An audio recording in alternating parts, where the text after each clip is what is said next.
Patok sa mga turista ang Santorini Island sa Greece, pero kabaliktaran ang sitwasyon sa mga nakalipas na araw. Daang-daang residente at turista ang lumilikas. Dahil yan sa serya ng mga pagyanig sa Santorini at ilang katabing isla mula pa noong January 31. Sarado ang mga paaralan at nadagdagaan ng mga flights para sa mga nais tumikas. Pero may ilang residenteng piniling manatili. Ayon sa mga otoridad, mahigit 100 pagyanig ang naitala sa Santorini kahapon.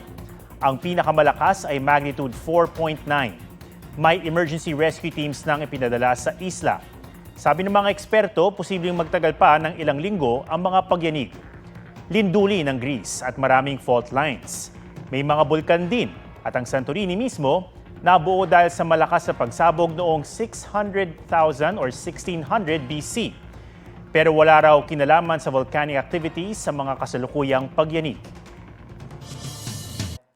Huwag magpahuli sa mga balitang dapat niyong malaman. Mag-subscribe na sa GMA Integrated News sa YouTube.